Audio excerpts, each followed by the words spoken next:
रोज class के पहले कौन अपनी कॉपी गिराता है?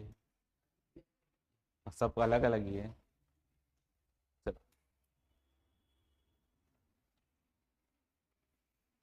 छत्तीसगढ़ के लोकगीतों को अपने को पढ़ना है आज। छोटे छोटे हैं ज्यादा, इसमें वन लाइनर टाइप के क्वेश्चन अभी तक बने हैं। चलो, सबसे पहले देखते हैं घोटुल पाटा गीत। पेपर में आया हुआ है घोटुल पाटा गीत। अब नाम से लिखा हुआ है यहाँ पर घोटुल लिखा है, यानी घोटुल से संबंधित कोई ही नृत्य होगा, एक गीत होगा। अब घोटुल क्या होता है, कहाँ है मैडम? ताई नहीं है। चलो, बॉयज हॉस्टल। मुड़िया जनजाति के द्वारा घोटुल के किसी सदस्य की मृत्यु होने पर वृद्ध लोग इस गीत को गाते हैं। यानी घोटुल के किसी भी सदस्य की मृत्यु हो जाती है। घोटुल के सदस्य कौन होते हैं? चेलिक या मोटियारी। अगर उनकी किसी की भी मृत्यु हो जा रही है तो ऐसी स्थिति में जो वृद्ध लोग रहते हैं उनकी मृत्यु होने पर गीत गाते हैं। और वो गीत जो है वो जोलिंग साई की कथा पर आधारित होता है। और जोलिंग साई जो है ये मतलब उस जनजाति के एक देवता माने जाते हैं। और इनकी कथा है जिसमें वो एक्चुअल में मतलब उससे जोड़ते हैं कि अगर जो मृत्यु है जो संसार में और चीज सत्य है, मृत्यु होगी तो वो भी एक सत्य, ऐसा नहीं कि जो आया है वो लंबे समय तक रहेगा ही। ठीक है, उसकी कभी ना कभी मृत्यु होनी है। तो इस गीत में मुख्य रूप से प्रकृति के जटिल रहस्यों को बताया जाता है। तो मेन चीज पेपर में आपसे पूछा जाता है घोटुल के किसी सदस्य की मृत्यु होने पर कौन सा गीत गाते हैं, तो घोटुल पाटा गीत गाते हैं। किस पर आधारित है? जोलिंग साई की कथा पर आधारित है। अगला है चैत परब गीत। अब चैत परब यानी ये चैत्र से संबंधित है। यानी चैत परब गीत कब होगा? जब चैत परब नृत्य होगा। तो यह गीत बस्तर को उड़ीसा की देन है। यानी ये गीत छत्तीसगढ़ से मतलब नहीं बना, ये गीत उड़ीसा से आया है। तो ऐसा क्वेश्चन भी पेपर में आते हैं आजकल। अगर आप सीएमओ का पेपर दिए होंगे तो सीएमओ के पेपर में ऐसे क्वेश्चन आ चुके हैं। क्वेश्चन पूछता है कि कौन सी जनजाति छत्तीसगढ़ की मूल जनजाति नहीं है, उड़ीसा से आकर बसी है, ऐसा भी क्वेश्चन आता है। तो याद रखना यह गीत बस्तर को उड़ीसा की देन है, जो कि मुख्य रूप से चैत्र माह की रातों में गाया जाता है। इस अवसर पर दंतेश्वरी माता को फलों का भोग लगाते हैं। यानी दंतेश्वरी माता को भोग लगा रहे हैं और बस्तर से रिलेटेड है, तो ये चीज याद रखना। यह गीत पुरुष और महिला के मध्य प्रतिस्पर्धात्मक गीत है। प्रतिस्पर्धात्मक गीत मतलब एक लाइन पुरुष बोलेगा, एक लाइन साथ में महिला बोलेगी, दोनों आपस में मिलकर गाएंगे। तो याद रखना चैत परब गीत पेपर में अभी तक नहीं आया, लेकिन चैत परब नृत्य पेपर में पूछा जा चुका है। अब है रीलो गीत। रीलो गीत अपने इसको कल रीलो नृत्य में भी पढ़ा था। क्या था रीलो नृत्य? हम्म हम्म हम्म हम्म वही है, महिलाओं के द्वारा किया जाने वाला नृत्य। रीलो गीत जो है यह एक वैवाहिक गीत, उसमें भी आपने पढ़ा होगा कि विवाह के अवसर पर भी उसको किया जाता है। यह एक वैवाहिक गीत है। मुड़िया जनजाति के द्वारा विवाह के अवसर पर पानी ग्रहण के पश्चात रात में यह गीत गाया जाता है। यह एक समूह गीत है, क्योंकि मतलब ग्रुप में गाया जाने वाला गीत है। इस गीत को गाते समय मांदर नामक वाद्य यंत्र बजाया जाता है, जिसमें मांदरी नृत्य करते हैं। और अगर आप देखोगे रीलो नृत्य, अगर आपको याद होगा तो उसमें हमने बताया था कि रेल बनाकर जाते हैं और जो लड़कियां रहती है सीटी बजाती हैं। ठीक है, जैसे ट्रेन की सीटी रहती है वैसी सीटी। ठीक है, तो यहाँ विवाह संस्कार आप पढ़ चुके हो, उसके बाद आप पानी ग्रहण पूछ रहे हो। अरे प्रोग्राम सीरियल देखते हो, ऐसे करके हाथ ऐसे करके, फिर वो पति का हाथ ऐसे रखवाते हैं, फिर वो नीचे ऐसे पानी आने डालते हैं, नीचे गिरता है वो। वाह मैडम, अब इसके लिए आपको प्रैक्टिकल करके देखना पड़ेगा। अगला है लेजा गीत। अब लेजा गीत है, अब लेजा शादी के बाद लेजा भाई, लेजा वाला लेजा गीत। तो लेजा गीत यानी विवाह से संबंधित, समझ आ गया? तो वैवाहिक गीत है। पाणी ग्रहण के पश्चात यह भी गीत गाया जाता है। इसकी कोई विशेष जनजाति नहीं है और यह गीत आवश्यक नहीं है कि गाया जाए, केवल मनोरंजन के लिए गीत गाया जाता है। तो आज भी आपके लिए क्या होमवर्क रहेगा, कौन सा गीत विवाह के समय गाए जाते हैं उसको नोट करना है। तो आपको पेपर में ऐसे ही ऑप्शन दे देगा, रीलो गीत, लेजा गीत, ऐसा करके। तो याद रखना, अब यहाँ पर जनजाति के लोग अभी अगर आप पढ़ोगे आगे मछली पकड़ते हुए भी गीत गाते हैं। ठीक है, तो ऐसे गीत पेपर में पूछे जा रहे हैं। तो याद रखना लेजा गीत, तो याद करने की तो जरूरत नहीं है, लेजा वैवाहिक गीत ही है। ठीक है,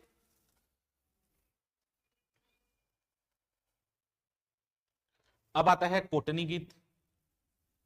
कोटनी गीत ये भी एक वैवाहिक गीत है। देखे ना, शादी के बाद कूट देते हैं लड़के को, ऐसा कोटनी गीत। ठीक है, तो कोटनी गीत वैवाहिक गीत है, जो मुख्य रूप से भतरा जनजाति के लोग गाते हैं। उल्टा भी हो सकता है ना, ये भी मान के चलना। यह मुख्य रूप से भतरा जनजाति के लोग गाते हैं। इस गीत में उड़िया और भतरी बोली का प्रभाव है। तो उड़िया और भतरी बोली अगर आपको याद होगा तो चलो, ये तो मैंने आपको नहीं बताया, लेकिन एक स्टोरी ये भी है। जब पुरुषोत्तम देव उड़ीसा गए थे तो रथ लेकर आए थे, तो रथ लेकर आए थे ना, तो कुछ जनजाति के लोगों को वहां से लेकर आए थे, यानी कुछ लोगों को साथ में लेकर आए थे, ठीक है। और उनको यहाँ पर सब लोग भद्र भद्र बोलते थे, मतलब बस्तर के आसपास के लोग, बाद में वो भद्रा कहलाए, क्योंकि वो उड़ीसा से आए थे। और यहाँ पर आपसे अगर के पेपर में क्वेश्चन आता है कौन उड़ीसा से आया था और ऑप्शन में भद्रा दे रहा है, तो भद्रा आपका आंसर हो सकता है। इसलिए देखो यहाँ पर भद्रा जनजाति, और इसमें क्या लिखा है, उड़िया का प्रभाव देखने के लिए मिलता है, क्योंकि उन लोग आए कहां से थे, उड़ीसा से आए थे, इसलिए। सेम गदबा भी है, गदबा भी वहीं से आए थे, उड़ीसा से। कुछ पूछ बोले, चलो। यह गीत भी पाणी ग्रहण के समय गाया जाता है, जो कि एक श्रृंगार परक गीत है। तो जितने भी विवाह के समय हो रहे सब श्रृंगार परक है ना, इस गीत में कोई भी नृत्य नहीं किया जाता, केवल गीत गाया जाता है। तो अपना एक कॉपी में अभी लिखते लिखते अपने साइड में एक विवाह गीत करके कॉलम बना लो, जो जो नाम आता जा रहा है उसको अभी नोट कर लो, तो घर में दोबारा मेहनत करने की जरूरत नहीं पड़ेगा। तो कितने कितने विवाह गीत हमने पढ़ लिए, रेला गीत या रीलो गीत, फिर लेजा, फिर कोटनी। अब है बास गीत, और ये पेपर में आया हुआ क्वेश्चन है। बास गीत में भी 2018-19 के पेपर में आया है बास गीत। जहां तक बास गीत है, यह गीत राउत या यादव समाज के द्वारा गाया जाने वाला गीत है। ये आपसे पेपर में पूछा था कि बास गीत कौन गाते हैं, तो राउत या यादव समाज के लोग।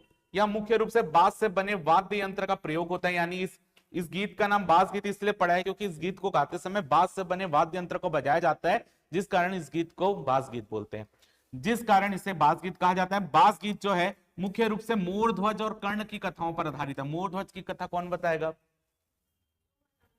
हाँ कौन बताएगा, पढ़ चुके हैं, भले टाइम हो चुका है लेकिन पढ़ चुके हैं। हाँ, अरे अब सबका मैं आगे आगे किसका, हाँ हाँ, हम्म, बोलो बोलो आगे तो बोलो, किसको रोक लेते हैं, हाँ, हम्म, हम्म, हम्म,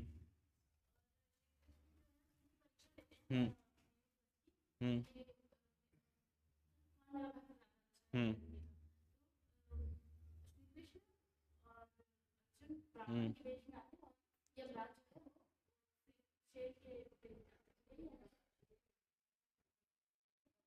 हम्म, बाकी सेम है, बस एक बेटा है। हम्म, हाँ, अच्छा आप दोनों को एक कैटेगरी में रख लिए, चलो ठीक। हम्म,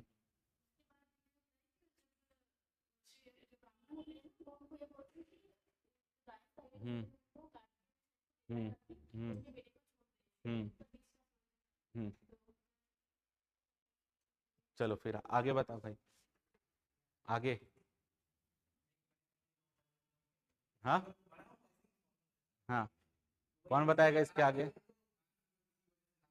हम्म, हम्म, हम्म, हम्म, हम्म, हम्म, हम्म, हम्म, हम्म, हम्म, हम्म, हम्म, समझ गए, मयूर ध्वज की कथा यही है, ठीक। तो मयूर ध्वज और कर्ण की कथाओं पर आधारित है कौन सा गीत, बास गीत। इस गीत के प्रमुख गायक कैजूराम और नकुल है। ये नाम नहीं भी पढ़ोगे चल जाएगा, लेकिन इंपॉर्टेंट है। मयूर ध्वज यानी मोर ध्वज की कथा पर आधारित होता है। बास गीत कौन गाते हैं, यादव या राउत समाज के लोग। अगला है बसदेवा गीत, और इनसे भी पिछले बार पेपर में क्वेश्चन आया था।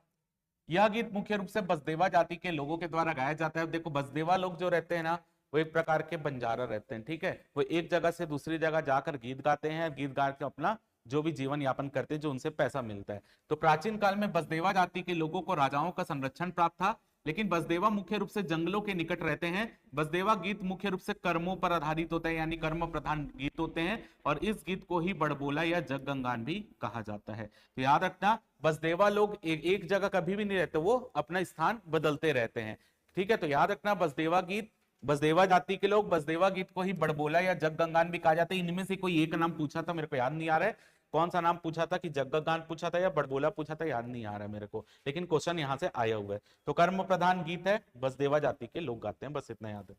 अब आता है चंदैनी गीत। कल हमने चंदैनी नृत्य भी देखा था। चंदैनी गीत क्या है, लोरिक चंदा की प्रेम गाथाओं पर आधारित है। मुख्य रूप से श्रृंगार या प्रणय परक, याद रखना श्रृंगार को ही प्रणय भी बोलते हैं ना, प्रेम। और इस गीत के प्रमुख गायक है चिंता दास। तो बस इतना आता है, चंदैनी गीत या चंदैनी नृत्य लोरी चंदा की प्रेम गाथाओं पर आधारित है। कल खोज के आना, लोरिक और चंदा का संबंध हमारे क्षेत्र के किस मतलब जगह से रहा है? पेपर में आया हुआ क्वेश्चन है, कल खोज के लाना। हाँ, आरंग में रीवा, ठीक है। और रीवा ग्राम में कौन आया था विदेशी यात्री, ये नाम बताओ। मैं तो छोड़ रहा था, चलो कल खोज के आओगे ना। ना, लेकी आया था, लेकी रुका था रीवा गांव में। हाँ, मैं ही पढ़ाया हूँ इसलिए पूछा। लेकी आया था, ठीक है, रीवा ग्राम में रुका था, याद रखना उस चीज को। अब आता है भरतरी गीत, और बेहद इंपॉर्टेंट है भरतरी जो है, पेपर के लिए आपका इंपॉर्टेंट है। भरतरी जो है वो राजा भरतरी और रानी पिंगला की प्रेम गाथाओं पर आधारित है। ये भी एक श्रृंगार परक गीत है। जब हम लोग गाथा पढ़ेंगे तो भरतरी और रानी पिंगला की क्या स्टोरी है उसको हम वहां पर जानेंगे, ठीक है। तो यहां पर याद रखना, राजा भरतरी और रानी पिंगला की कथाओं पर आधारित है। इस गीत को गाते समय इक तारा नाम का वाद्य यंत्र बजाया जाता है, इक तारा को एक तारा भी बोलते हैं। और इस गीत की प्रमुख गायिका है सुरुजबाई खांडे, क्योंकि पिछले कुछ वर्ष 2-3 साल पहले इनका निधन हुआ है, तो इसको नाम याद रखना, सुरुजबाई खांडे पेपर में आता है। तो सुरुजबाई खांडे किस गीत से संबंधित है? तो भरतरी गीत से, शायद अभी आपके व्यापम के एग्जाम में भी पूछा गया था, तो याद रखना सुरुजबाई खांडे। अगला है ढूला मारू गीत। अब ढूला मारू भी आपका श्रृंगार परक गीत है। ये भी आपका ढूला और मारू की प्रेम कथाओं पर आधारित गीत है, यानी श्रृंगार परक है ढोला और मारू। ढोला मारू के बारे में जो पेपर में क्वेश्चन आता है, ये छत्तीसगढ़ का गीत नहीं है, ये राजस्थान का गीत है। तो आपसे पेपर में पूछा जाता है नाम देके कौन सा छत्तीसगढ़ का गीत नहीं है, तो ढोला मारू छत्तीसगढ़ का गीत नहीं है। तो यह मूल रूप से छत्तीसगढ़ का गीत नहीं है, इसे राजस्थान की लोक कथाओं से लिया गया है। इसकी भी प्रमुख गायक सुरुजबाई खांडे और जगन्नाथ कुम्हार थे। सुरुजबाई खांडे तो खत्म हो गई है, जगन्नाथ कुम्हार है। अब आता है गोपल्ला गीत, ये भी पढ़ चुके हम। गोपाल वीर, कौन? कलचुरी काल से संबंध, कल ही मैडम बताई थी, दीपिका मैडम आप ही बताए थे ये, ठीक है। गोपाल वीर कहा कल्याण साय को छुड़ाने गए थे, किसके दरबार में भाई? किसके दरबार में? दो आंसर हमको दिख गया। हाँ, गोपाल वीर कल्याण साय को छुड़वाने के लिए गए थे, कलचुरी काल में हमने पढ़ा था। तो किसको छुड़वाने गए थे, किसके दरबार में गए थे? कल्याण साय तो मैंने बताई दिया, उसको छुड़ाने गए थे। और गोपाल वीर के साथ कौन गया था साथ में? अरे तेरे को याद क्या आता है? अरे भाई, कौन किसको उनकी वाइफ नहीं थी मैडम वो, अब कहां से उनको पति पत्नी बना दिए? वो वाइफ नहीं थी ना, वो एक मछुआरिन थी, बिलासा भाई के, हाँ, जिनके नाम पर बिलासपुर शहर बना है, ठीक है ना, मतलब नाम रखा गया है।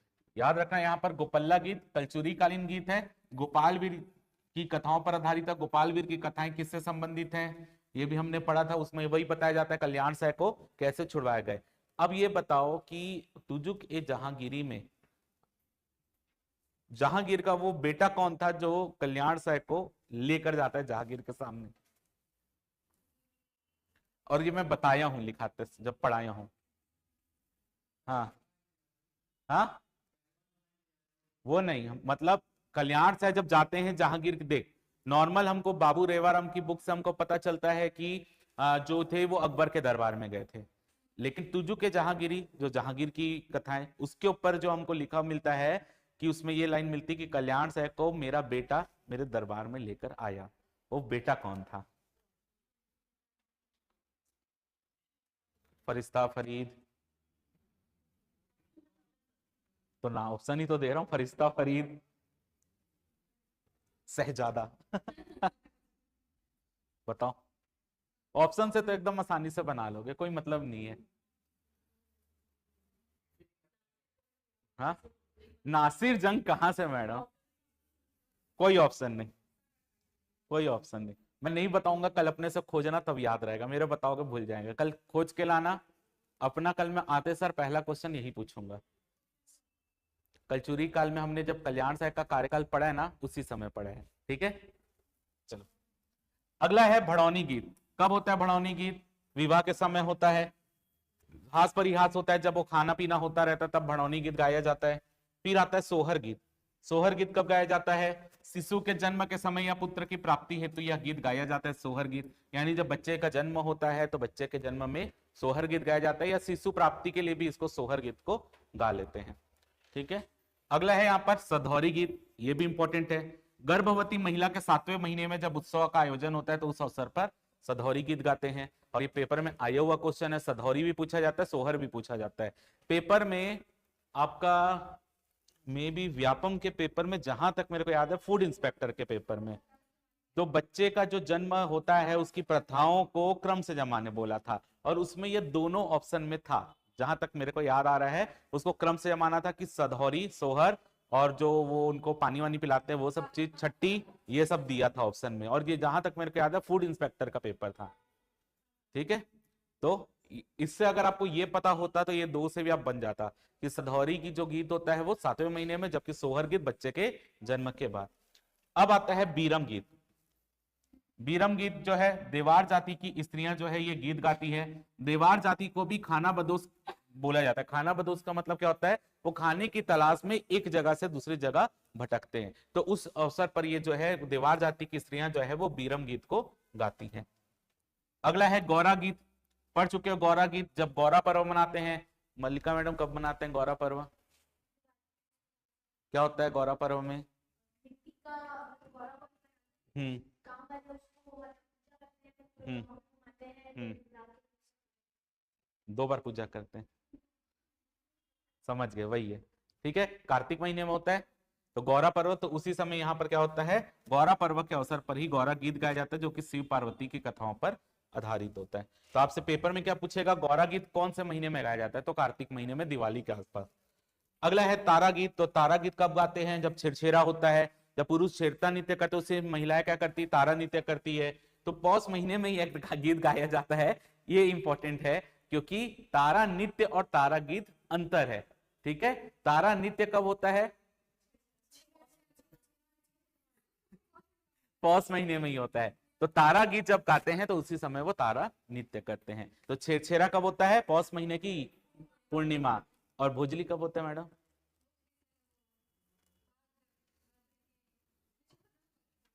और भाद्र माह की अमावस्या को। और पोला के दिन बस्तर में कौन सा नृत्य होता है, किसको समर्पित है? आना मायनी, आना देव। हाँ। पौष माह में नई फसल आने पर रात में यह गीत गाया जाता है, और इसी गीत को गाते समय वो तारा नृत्य करते हैं। हाँ। अगला है लिंगो पाठ या लिंगो पाटा गीत, और ये पेपर में आया था, पीएससी के स्टेट सर्विस में नहीं आया अभी अभी। पिछले साल जो पीएससी ने कोई पेपर लिया उसमें पूछा है। यह गीत गोंड जनजाति के इतिहास से संबंधित गीत है, जो कि मुख्य रूप से प्रधान लोग गाते हैं। तो आपसे पूछा था लिंगो पाटा गीत कौन गाते हैं, तो प्रधान लोग गाते हैं। ये पेपर में आया है। अगर आप पीएससी के प्रीवियस ईयर के बनाओगे, स्टेट सर्विस नहीं, जो अभी अभी पेपर हुआ उसी में पूछा था, तो याद रखना लिंगो पाटा गीत जो है ये प्रधान लोग गाते हैं। आगे देखते हैं, लोकगीतों का राजा किसको बोलते हैं, ददरिया को। तो ददरिया गीत देख लेते हैं। इस गीत को छत्तीसगढ़ी लोकगीतों का राजा भी कहा जाता है।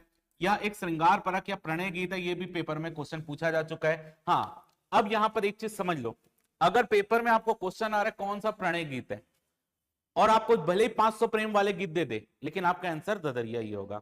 ठीक है, अगर मान लेते हैं हमने ऊपर कोई विवाह पर, विवाह वाले भी देखो, उसमें भी श्रृंगार परक गीत बोला, अगर श्रृंगार परक या प्रणय बोल रहा है और आपके ऑप्शन में ददरिया है और आपको सिंगल ऑप्शन चुनना है, तो आपका आंसर हमेशा ददरिया ही होगा। समझ आ गया? तो ये श्रृंगार परक बोले या प्रणय गीत बोले, ददरिया उसका आंसर है। यह मुख्य रूप से सवाल जवाब शैली पर आधारित होता है। ददरिया गीत ना फसल वसल बोते समय भी गाते हैं। ठीक है, तो उसमें महिलाएं जो रहती है, जैसे वो फसल बोते रहती हैं, तो वो कुछ सवाल में पूछेंगे, उधर पुरुष भी फसल ऐसे, मतलब जो भी है बोते समय गाते रहते हैं। तो याद रखना सवाल जवाब शैली पर यह आधारित होता है। यह गीत वर्षा ऋतु के समय फसल बोते समय भी गाया जाता है, और ये ऐसा गीत है जिसमें बैगा जनजाति के लोगों के द्वारा नृत्य भी किया जाता है। और इसके प्रमुख गायक है दिलीप सडंगी, केदार यादव और लक्ष्मण मस्तूरिया। लक्ष्मी लिखा है, लक्ष्मण है, लक्ष्मण मस्तूरिया। इनकी भी मृत्यु अभी कुछ हाल ही के वर्षों में हुई है। तो इनकी रचनाओं के बारे में भी देख लेना, गीत के बारे में भी देख लेना, यहाँ से पेपर में आ सकता है। कहाँ भी लागे मोर धान के कटोरा, मोर संग चलो रे, वो भी पेपर में आया हुआ है। अगला है लिंगोपेन। याद रखना लिंगो पाठक गीत अलग है, लिंगोपेन गीत अलग है। मुड़िया जनजाति, माड़िया जनजाति और अबूझ माड़िया जनजाति के प्रमुख देवता लिंगो को माने जाते हैं। और लिंगो किसके भी देवता माने जाते हैं, लिंगोदेव कहाँ के देवता हैं? घोटुल के देवता है। ठीक है, यह गीत मुख्य रूप से घोटुल में गाया जाता है, जिसमें धरती के देवता लिंगो को कहा गया है। याद रखना, लिंगो पाटा अलग है, लिंगो पेन गीत अलग है। लिंगो पाटा प्रधान लोग गाते हैं, लिंगो पेन मुड़िया माड़िया इन लोग के, क्योंकि इससे से सीधा जोड़ना, जहां पे लिंगो पेन आया तो लिंगो पेन एक देवता है, तो लिंगो पेन देवता है, तो उससे सीधा जोड़ना कहाँ के देवता है? घोटुल के देवता है, यानी ये घोटुल के आसपास ये गीत गाया जा रहा है, तो इसको वैसा जोड़ के पढ़ना है। अब अगला है लुचकी गीत। जबरदस्त। लुचकी गीत क्या है देख लेते हैं। इस गीत का संबंध किसी भी पर्व या त्यौहार से नहीं होता। यह गीत मुख्य रूप से हल्बा जनजाति के लोग गाते हैं। कब गाते हैं? वो नदी के पार ऐसे ऐसे घूमते रहते तो गा लेते हैं। ठीक है, तो लुचकी गीत, तो याद रखना यहाँ पर, यह गीत हल्बा जनजाति के लोगों के द्वारा नदी घाटी में घूमते समय या मछली पकड़ते समय गाया जाता है। लुचकी क्या होता है देखो, कैसे याद रखोगे? मछली पकड़ने गए, मछली मान लो भारी लग गई, तो ऐसे ऐसे करके डंडा घूमता है तो कमर अमर लचक जाती है, तो लुचकी गीत। ठीक है, लचक गई तो लुचकी याद रख लेना। ठीक है, आगे देखते हैं। अब है आना पाटा, मरम पाटा, अनाल पाटा या अनाल पाटा, सब एक ही है लेकिन इंपॉर्टेंट है। क्या है? यह गीत मुड़िया जनजाति में प्रचलित है और ये मृत्यु गीत है, यानी मृत्यु के समय गाया जाने वाला गीत है। ऐसे ही घोटुल के बाहर भी होता है, लेकिन वो घोटुल के सदस्य मरते हैं तब गाया जाता है। मुड़िया जनजाति में बाकी घोटुल के अलावा कोई सदस्य मरता है, वृद्ध सदस्य मर रहा है, तो आना पाटा, मरम पाटा, अनाल पाटा या हनाल पाटा, सब मृत्यु गीत ही है, एक ही नाम है, उसके अलग अलग वेरिएशन है। ठीक है, तो यहाँ पे बस ये याद रखना, अगर आपसे पूछा जाएगा मृत्यु गीत कौन से, तो इनमें से कोई एक ऑप्शन में आएगा। अगर घोटुल पाटा ऑप्शन में तो घोटुल पाटा बेस्ट आंसर है। अगर घोटुल पाटा नहीं और इनमें से आपको चुनने बोल रहा है तो ये आपके लिए है।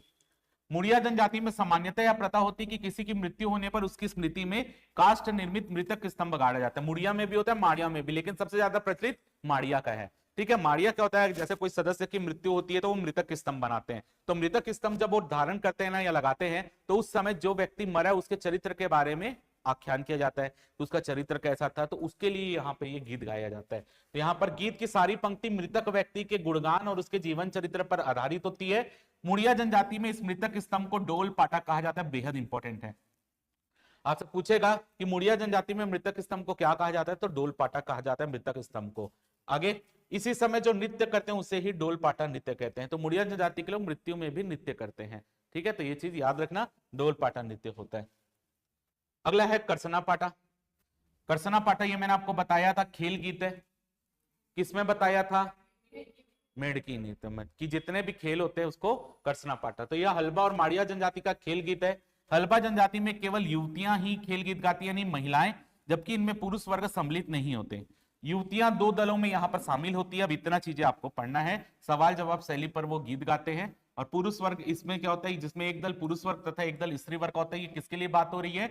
हल्बा और कौन कौन करता है? मुड़िया। तो हल्बा लोग क्या है, उसमें केवल युवतियां रहती, जबकि मुड़िया में दोनों रहते हैं।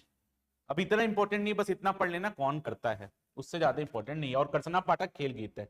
अब आता है गोंडी गीत। तो गोंडी गीत सीधी सी बात है गोंड जनजाति के लिए होगा। यह गीत मुख्य रूप से गोंड जनजाति के लोगों में प्रचलित है, जो कि गोंड जनजाति की वृद्ध महिला द्वारा बच्चे के नामकरण में गाया जाता है। तो गोंड जनजाति की महिलाएं बच्चों के नामकरण के समय गोंडी गीत गाती हैं, जिसमें वृद्ध महिला बच्चे के माता पिता को उपदेश देते हुए कहती है कि तुम्हारा बच्चा अब 9 माह का हो गया और उसे 3 वर्ष के पश्चात घोटुल में अवश्य भेजना है। तो यहाँ पर घोटुल की सदस्यता उसको दिलवाना है, ये गीत में, गोंडी गीत में उनको बताया जाता है। अगला है कोडा पाटा गीत। अब कोडा पाटा गीत, कोडा का अर्थ घोड़ा होता है, ये चीज याद रखना। मुड़िया जनजाति में कोडा का अर्थ होता है घोड़ा, जबकि पाटा का अर्थ होता है गीत। तो अतः कोडा पाटा गीत मुड़िया जनजाति की वृद्ध महिलाएं विवाह के अवसर पर गाती हैं। तो अधिकतर गीत देख रहे हो मुड़िया जनजाति के ही गीत हैं अधिकतर। यह गीत मनोरंजन के लिए गाया जाने वाला गीत है। अगला है पारी पाटा। यह गीत मुड़िया जनजाति में ही प्रचलित है, जो कि युवतियों के द्वारा विवाह के अवसर पर गाया जाता है। तो आपने जो टेबल बनाया होगा उसमें विवाह वाला लिख लो। दीपावली के आसपास नव युवतियां द्वारा गांव के प्रत्येक घर की दीवारों पर चित्रांकन करते समय, तो डोमके पाटा कहां से आ गया, जिसमें मुड़िया जनजाति की युवतियां एक दूसरे से हास परिहास करती है। बस ऐसे याद रखना, पारी पाटा मुड़िया जनजाति विवाह के अवसर पर, बस और कुछ याद नहीं रखना। और ये आखिरी वाला इंपॉर्टेंट आपके लिए, डोमके पाटा। तो डोमके पाटा जो गीत है ये चित्र गीत है, यानी जब चित्रकारी की जाती है तो उस समय क्या करते हैं, डुमके पाटा गीत गाते हैं। मुड़िया जनजाति में प्रचलित है। दीपावली के आसपास नौ युवतियों द्वारा गांव के प्रत्येक घर की दीवारों पर चित्रांकन किया जाता है और इसी चित्रांकन के समय वो जो गीत गाती है उसी को डुमके पाठक गीत कहते हैं। अब इसमें से इतने सारे गीत में से जो सबसे इंपॉर्टेंट गीत जो आपके पेपर के लिए ददरिया, उसके बाद अगर आप देखोगे इंपॉर्टेंट में अगर आप देखोगे तो सोहर, सधौरी, भड़ौनी या नित्य भी पढ़ लो या गीत बोल लो, तो वो आपके लिए इंपॉर्टेंट है। एक है बास गीत आपके लिए इंपॉर्टेंट है, भरथरी आपके लिए इंपॉर्टेंट है, बसदेवा गीत आपके लिए इंपॉर्टेंट है, लिंगो पाठ और लिंगो पेन। बाकी ये छोटे छोटे पाठा वाला अगर आप नहीं भी पढ़ोगे तो एक नजर मार लेना, आपके लिए वो काफी है। बाकी पेपर में अधिकतर जो अभी तक क्वेश्चन है बास गीत से पूछा जा चुका है, भरतरी पूछा जा चुका है, पीएससी की बात कर रहा हूं। बास गीत, भरतरी गीत पूछा है, प्रधान वाला पूछा है, लिंगो पाटा, ये सब चीज पूछा हुआ है। ठीक है, तो यहां पर आपका गीत खत्म हुआ।